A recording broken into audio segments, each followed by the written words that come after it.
காதப்பள்ளி கங்கையம்மா, மலையாள பகவதி.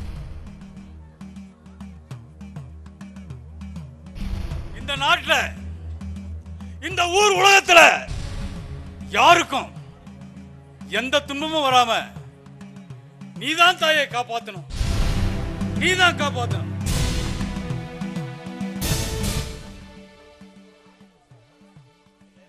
தங்கராசு, உங்க குடும்ப ஜோசியரா உனக்கு நான் எத்தனையோ நல்லது சொல்லியிருக்கேன். என் வாயால இப்படி ஒரு வார்த்தையை சொல்றதுக்கு எனக்கு சங்கட்டமா தான் இருக்கு. சாமி, என்ன சாமி சொல்றீங்க? எனக்கு ஒண்ணும் புரியலையே. தங்கராசு, உன் மகன் பெரியவன் தீக்கண்டத்துல பிறந்தான். அவன் பிறந்த நேரம் மிக மிக மிக கொடுமையான நேரம். இதனால உன் குடும்பத்துக்கு பயங்கரமான ஆபத்து காப்பத்து.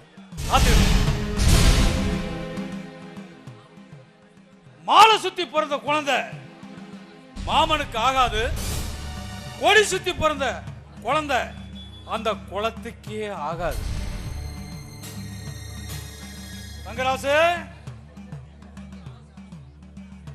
உன் மூத்த குழந்தை உன் குடும்பத்தையே க்ளோஸ் பண்ணிடுவான்.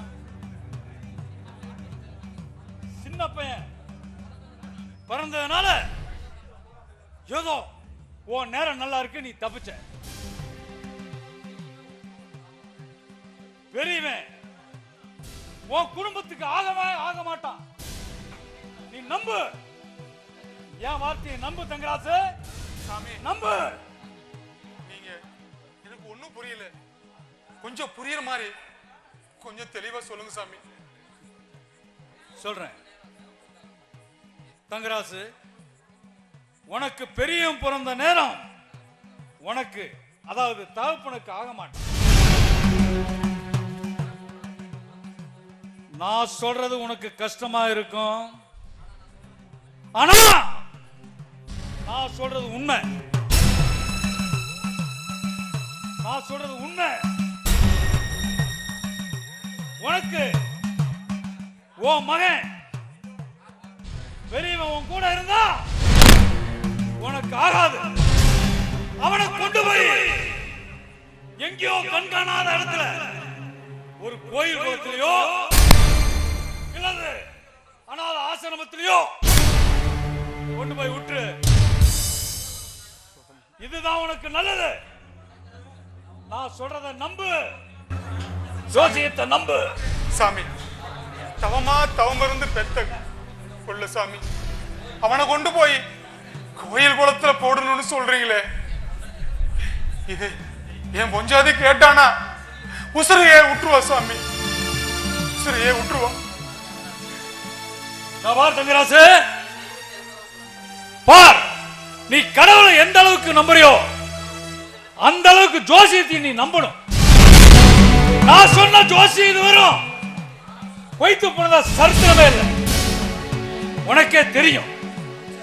அதனால நான் சொல்ற மாதிரி உன் மூத்த பையனை கொண்டு போய் போ, எங்கேயாவது ஒரு அனாதை ஆசிரமத்திலேயோ இல்ல, அதை நான் என் வாயால சொல்லக்கூடாது.